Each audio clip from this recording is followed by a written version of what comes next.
Dominik Szoboszlai over the weekend.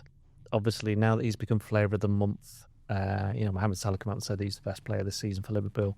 Suddenly Real Madrid paying Real Madrid through Marco, who's the unofficial Marco Rossi as well, by the way. Yeah. Why is he getting involved? Yeah, because he's probably doing an interview, wasn't he, with Marco, and so he's probably just thrown it in there because he probably wants to be manager. He wants to be manager of Real Madrid. Yeah. So they all want to go to Real Madrid. Everyone does. Yeah, I don't. We've had this. Vinícius Júnior got asked for some reason.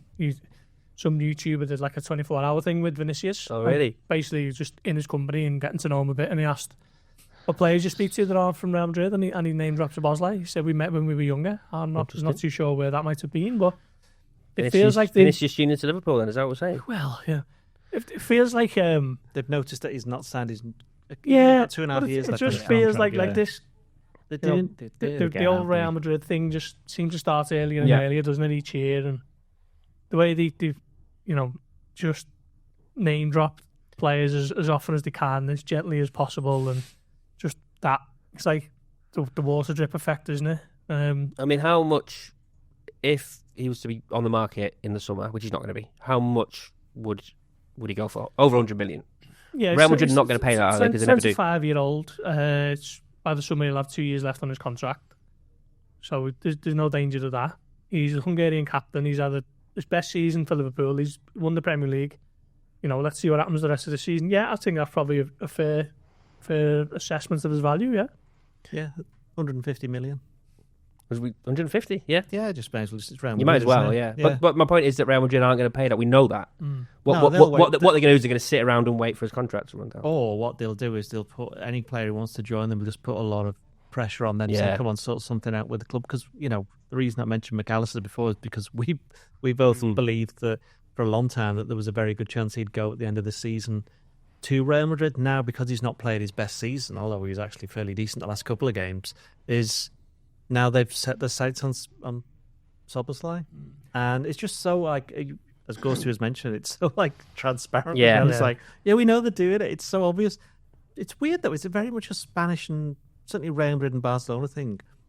We never would do that for Liverpool or Everton at the Echo. You don't have these big build-ups. Regional newspapers don't do that. No, for clubs, because essentially we're not the spokespeople for the clubs, are we? We just report on them as opposed to report for them. You don't have these big, years-long build-ups, do you? You have Isak went on all summer, but it was quite a specific case, wasn't it? It was a bit of a tug-of-war.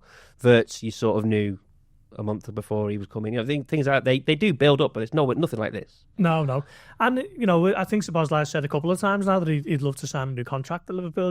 In conversations I've had with people, he seems to really enjoy living in the northwest. I think his neighbours at Haaland, isn't he? His good mate. Yeah, good friend. He really enjoys being at the club and is very grateful for what they've done for his career. So, let's hope it gets sorted out, because the form he's in at the moment, he's probably able to almost name his price, isn't he? Because he's, these are his peak years that are approaching at the end.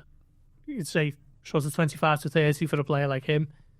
Just, he got a bit of everything, hasn't he? So technically gifted, but is one of the fittest players in the squad, which enables him to keep that level of technique sort of late on in games. That's why you're able to see him make that kind of run in the second half and put it away the way he did. How he's able to score that goal against Man City with, what was it, 12 minutes remaining or whatever at Arsenal. That was, wasn't long left in that one either. So, yeah, he's got a lot to his game, and he's grown in importance at Liverpool. He's become a symbol of the sort of new side. Yeah. You go back to last season. I mean, you think about him on the pitch, don't you, at City, which was the game when everyone thought that's pretty much done now, and he was exhausted, and the running he never stops, does he? Scored that one, yeah. He's even in the season that this has been, for him to have as strong as he has had a season, you can just see him get better and better. The alternative take on all this Szoboszlai stuff. I'm trying to pronounce his name correctly, by the way. We say Szoboszlai, and that's not right. What is it? Szoboszlai, isn't it? Szoboszlai. I think that's right. Is that he's picked up the phone to the national team manager and says, "Here, could you just say this? Remind him about this thing about Real Madrid." And he's spoken to his big mate Vinny Júnior and said, "Here, you're going to see Vinny O'Connor then?" No, is it? No, that's Hannah's big mate. And say, "Come on, mention this because he's got a new contract and he wants a bit more money." So I don't know. No, that's just me being a cynical journalist, which by definition you are a journalist. You are therefore cynical. You've been listening to the Blood Red podcast from the Liverpool Echo.